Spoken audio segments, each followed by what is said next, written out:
하나님 말씀 잠언서 21장 21절에서 24절 말씀입니다. 공의와 인자를 따라 구하는 자는 생명과 공의와 영광을 얻느니라. 아멘. 사람은 사람이 되어야 합니다. 사람은 예가 있어야 사람입니다. 이 말은 제가 예전에 어떤 제자에게 보낸 문자 메시지였습니다. 이 문자 메시지를 받은 제자는 잠시 후에 제게 전화를 했습니다. 앞으로 잘 하겠으니까 기대하라며 아주 자신감 있게 말하였습니다. 저는 설교에서 성공에 대해서 자주 이야기를 했습니다마는 사람들이 성공에 관심이 많고 또 성공을 중요하게 여깁니다마는 성공보다는 먼저 사람이 되어야 하지요. 어떤 사람은 기독교 신앙이 성공주의, 성장주의, 기복주의라고 하는 것에 대해서 반대하면서 기독교는 성공주의가 아니고 성장주의도 아니고 기복주의도 아니라고 합니다. 그렇죠? 기독교 신앙은 주의가 아닙니다. 기독교 신앙은 주의가 아니라 축복입니다. 어떤 사람은 기독교가 복을 구하는 게 아니라 합니다. 이는 아주 무식한 말입니다.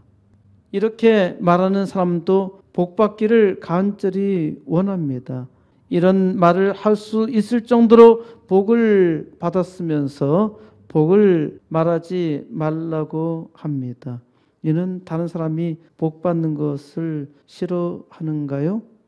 기독교 외에 복을 구하는 종교는 없습니다.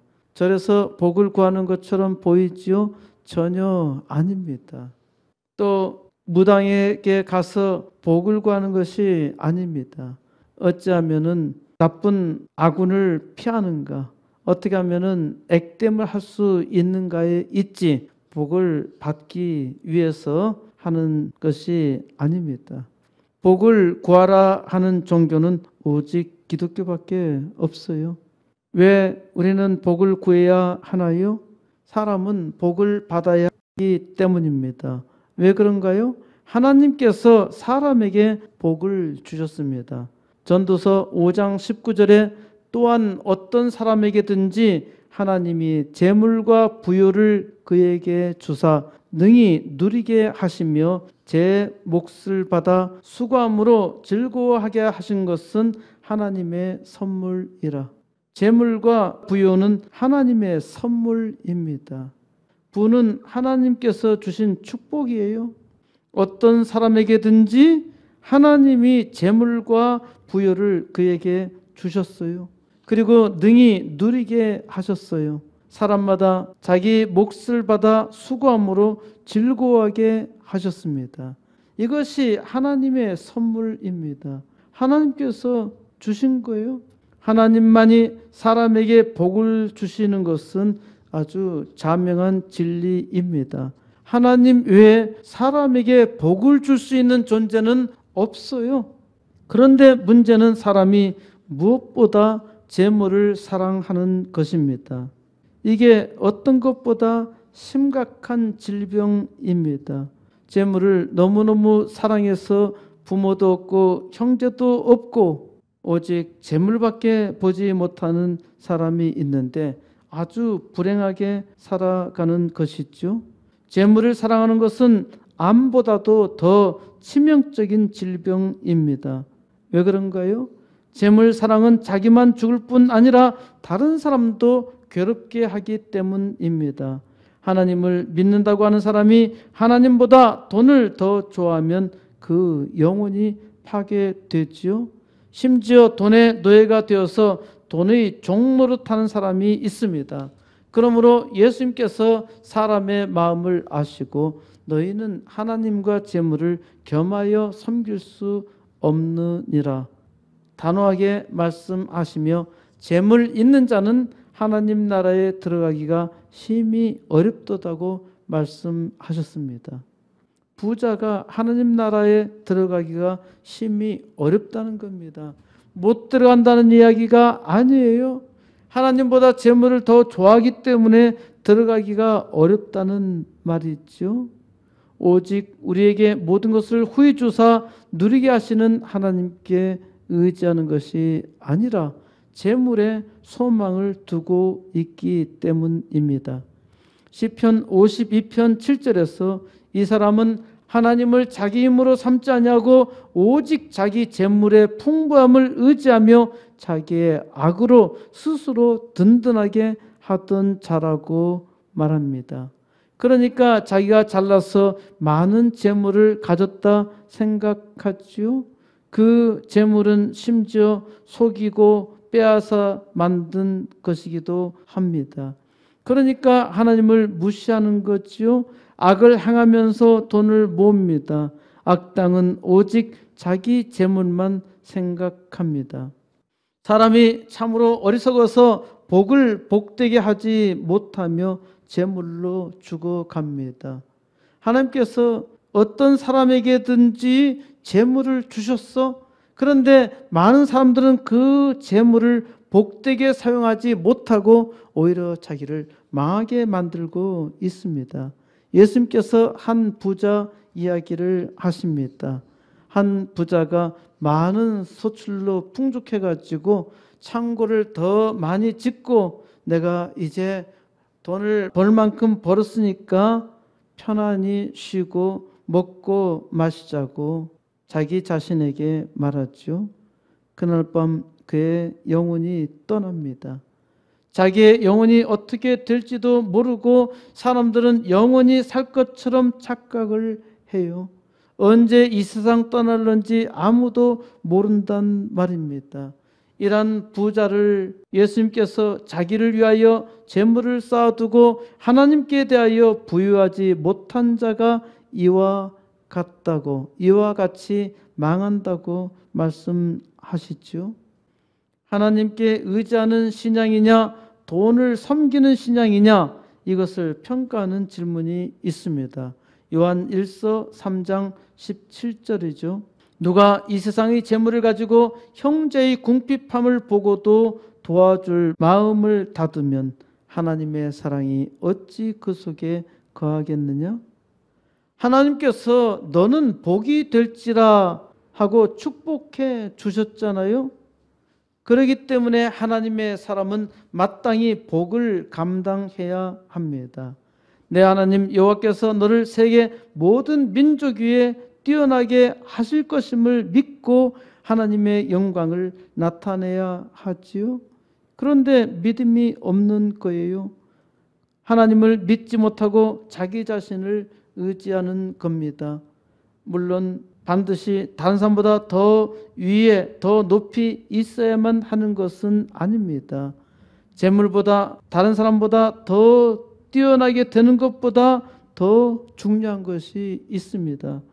재물보다 다른 사람보다 더 뛰어나게 되는 것보다 더 중요한 것이 무엇인가요? 사람이 되어야 하는 것입니다. 사람인데 사람이 되라고 하는 말이 되는가요? 원숭이는 원숭이입니다. 사람은 사람으로 성장하지 못하면 사람이 되지 않습니다. 사람은 훈련해야 합니다. 사람의 도리가 무엇인가에 대해서는 공자가 아주 잘 가르쳤어요. 저는 공자를 별로 좋아하지 않습니다. 공자의 유교는 사농공상의 질서로 신분의 차별화를 시켰고요. 시험 만능으로 공부가 신분 결정에 중요한 열쇠가 되게 했지요. 공자가 가장 중요하게 여겼던 덕목이 무엇인가요? 인입니다. 인은 한자로 사람 인과 두 이자, 사람 인자에 두 이자가 있죠. 이는 두 사람의 관계를 말합니다. 사람은 관계가 중요하다는 것이죠.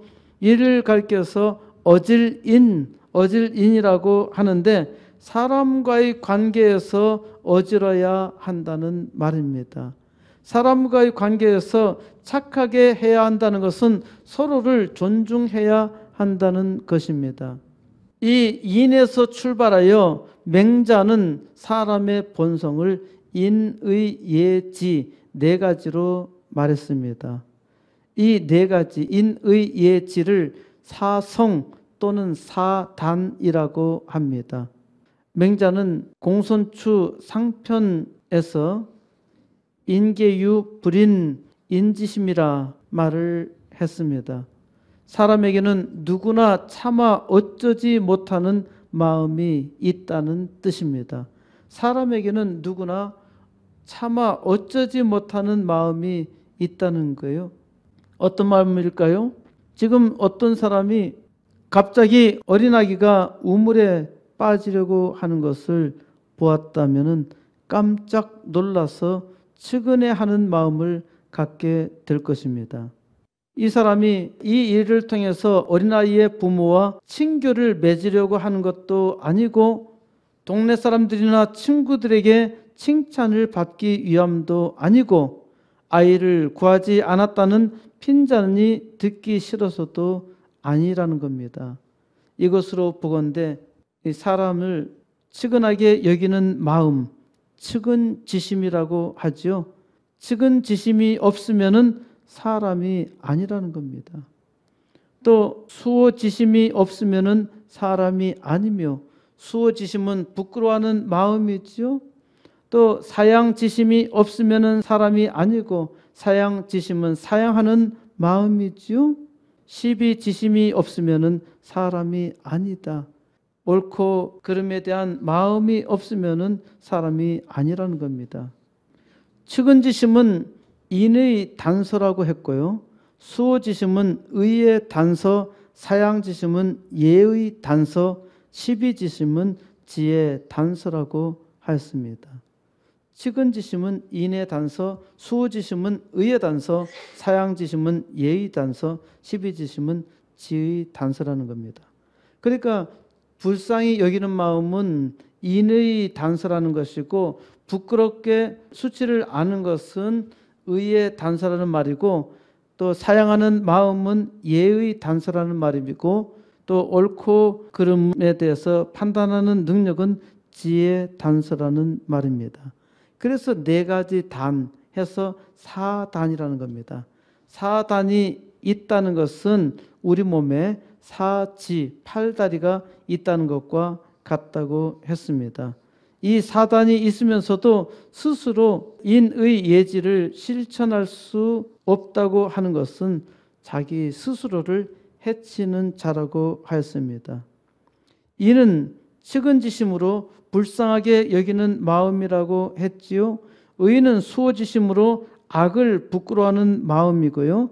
예는 사양지심으로 사양하는 겸손한 마음이고, 지는 시비지심으로 옳고 그름을 가리는 마음입니다. 맹자는 인의 예지 이 네 가지 덕목을 인간 본성의 사덕, 네 가지 덕이라고 했고, 이를 성선설의 근거로 삼았습니다. 사람이 왜 착하냐? 이 네 가지 마음이 있기 때문에 사람은 본래 착하다는 말입니다. 하지만 사람은 착하지 않습니다. 인의 예지 이 네 가지가 없는 것을 싸가지가 없다고 합니다. 이건 농담이에요. 농담이지만은 인의 예지가 없는 것은 싸가지가 없는 것이죠. 싸가지는 싹아지에서 나온 말로, 아지는 귀여운 새끼를 뜻한다고 했습니다. 싸가지는 싹수의 강원도와 전라남도 방언이라고 합니다. 싹수가 노랗다는 말이 있죠. 싸가지가 없다는 말하고 똑같습니다. 하나님의 사람은 싸가지도 있어야 하고 싹수도 있어야 합니다. 인의 예지는 사람으로서의 기본 덕목입니다. 이건 사람으로서의 기본적인 세움입니다. 공자는 여기까지만 가르쳤습니다. 사람의 복을 주관하시는 하나님을 몰랐죠. 공자는 사람의 도리만 말한 것입니다. 인의 예지가 있어야 사람이라는 것이죠. 하나님의 사람과 하나님을 모르는 사람이 어떠한 차이가 있을까요? 이는 사람과의 관계라고 했습니다. 하나님의 사람의 이는 잠언서 21장 23절입니다. 입과 혀를 지키는 자는 자기의 영혼을 환난에서 보존하느니라. 사람과의 관계에 있어서는 입과 혀가 중요합니다. 사람은 혀로 죄를 짓죠. 사람의 악함은 혀로 죄를 자초합니다. 혀로 환난을 만들어요. 그래서 사람은 혀를 잘 지켜야 합니다. 사람은 자기의 혀를 자기 마음대로 통제할 수 있는데 자기 혀를 통제할 수 있는 사람은 없습니다. 그러니까 혀는 하나님께 두어야 합니다. 혀를 하나님께 맡기면 통제가 됩니다. 혀는 하나님을 찬양해야 합니다. 사람이 하나님을 찬양할 수 있다는 것은 놀라운 일이죠. 의는 부끄럽지 않은 행동입니다. 그래서 의는 죄악을 행하지 말아야 합니다. 사람은 악하여 악을 행하지 않을 수가 없어요. 하나님의 사람의 의는 잠언 21장 21절입니다. 공의와 인자를 따라 구하는 자는 생명과 공의와 영광을 얻느니라. 공의는 하나님의 법입니다. 공의는 하나님의 절대적 기준입니다. 그래서 하나님의 법을 지켜야 하지요. 하나님이 지으신 사람의 도리는 하나님의 법을 지키는 것입니다. 그런데 사람이 하나님의 법을 지키지 못해요. 그렇기 때문에 하나님의 인자를 구해야 합니다. 그럴 때 생명과 공의와 영광을 얻습니다. 이것이 사람이 부끄럽지 않게 사는 길입니다. 이는 곧 생명의 길입니다. 사람의 예는 잠언 21장 24절입니다. 무례하고 교만한 자를 이름하여 망령된 자라 하나니 이는 넘치는 교만으로 행함이니라. 예가 없는 자는 무례하고 교만하지요. 사람을 우습게 여기며 무시합니다. 하나님을 무시하고 조롱합니다. 이렇게 무례하고 교만한 자를 이름하여 망령된 자라 합니다. 이는 넘치는 교만으로 행하기 때문입니다. 겸손하게 해야 합니다. 겸손은 하나님의 은혜예요. 사람은 다 교만합니다. 하나님을 온전히 믿는 사람은 겸손하지요. 하나님의 은혜가 넘치기 때문입니다. 하나님의 사람의 지는 잠언 21장 22절입니다. 지혜로운 자는 용사의 성에 올라가서 그 성이 의지하는 방벽을 허느니라. 지혜로운 자는 용사의 성에 올라갑니다. 하나님을 의지하는 지혜로운 자는 세상에 자기 힘과 지혜를 믿고 사는 사람을 능히 이깁니다. 자기의 지식을 믿는 방법을 허물어 버리죠. 이것이 지혜입니다. 하나님의 사람은 내게 능력 주시는 자 안에서 내가 모든 것을 할 수 있느니라 라는 말씀을 증거합니다. 하나님의 사람은 세상의 지혜를 능히 이겨요. 이게 진짜 지혜입니다. 하나님의 사람의 인의 지가 얼마나 놀랍습니까? 하나님의 사람은 이렇게 고백합니다. 시편 31편 16절입니다. 주의 얼굴을 주의 종에게 비추시고 주의 사랑하심으로 나를 구원하소서. 이 말씀이 하나님의 사람이 복되게 사는 원리입니다. 하나님의 얼굴을 주의 종에게 비추라는 것이죠. 항상 하나님의 은혜를 주의 종에게 비추어 달라는 말씀입니다. 하나님께서 종을 사랑하심으로 내 인생을 축복하시고 구원하소서. 그래서 이를 그 삶 속에서 하나님의 은혜를 만난 사람은 놀라운 은혜를 주신 하나님을 찬양합니다. 시편 31편 21절 여호와를 찬송할지어다. 경관 성에서 그의 놀라운 사랑을 내게 보이셨음이로다. 그러므로 시편 31편 24절 여호와를 바라는 너희들아 강하고 담대하라. 하나님의 백성이 강하고 담대한 이유는 하나님을 온전히 의지하기 때문입니다. 그러므로 하나님의 사람은 하나님을 바라며 찬양할 수밖에 없지요. 공의와 인자를 따라 구하는 자는, 공의는 하나님의 율법입니다. 인자는 자비로우신 하나님의 사랑입니다. 하나님의 말씀과 하나님의 사랑을 따라 구하는 자는 하나님의 크신 은혜를 받을 수밖에 없지요. 공의와 인자를 따라 구하는 자는 그 죄를 불쌍히 여기시고 대신 죽으신 예수님을 만납니다. 예수님을 믿는 믿음이 하나님의 의를 이루죠. 죄인이 하나님의 법을 지켜서 의로울 수가 없어요. 오직 예수 그리스도께서 우리의 모든 법을 대신해 주셨기 때문에 우리는 예수 그리스도의 공로에 의지하여 그의 은혜 속에 들어가는 것입니다. 이것이 얼마나 놀라운 은혜입니까?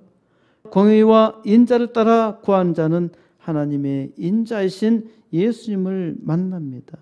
예수님을 만난 사람들마다 생명을 얻습니다. 예수님과 함께 영원히 하나님의 영광에 들어갑니다. 공의와 인자를 따라 구하는 자는 생명과 공의와 영광을 얻느니라. 공의와 인자를 따라 구하는 자는 인을 완성합니다. 그러므로 이웃을 사랑하지요. 공의와 인자를 따라 구하는 자는 의를 완성합니다. 어떠한 상황에서든지 온전히 하나님만 믿고 의지합니다. 공의와 인자를 따라 구하는 자는 예의 완성입니다. 하나님의 은혜로 무한히 겸손하지요. 공의와 인자를 따라 구하는 자는 지혜 완성입니다. 세상에 어떤 이도 하나님께서 주시는 지혜를 능히 이길 수가 없고 무엇보다도 그 지혜로 하나님의 뜻을 온전히 이룹니다. 이것이 하나님의 놀라운 은혜입니다. 하나님의 사람에게는 하나님의 인이 있어요. 하나님의 사람에게는 하나님의 의가 있어 믿음으로 삽니다. 하나님의 사람에게는 하나님의 예가 있어 겸손합니다. 하나님의 사람에게는 하나님의 지가 있어 하나님의 뜻을 이룹니다. 이것이 참된 살아있는 신앙이죠. 은혜가 넘치는 신앙입니다. 그러므로 우리는 이제 공의와 인자를 따라 구하여 하나님의 뜻대로 이 땅에서 하나님의 공의와 인자를 온전히 나타내어 하나님의 영광 온 우주에 선포하는 역사 이루시기를 우리 주 예수 그리스도의 이름으로 간절히 축원드립니다.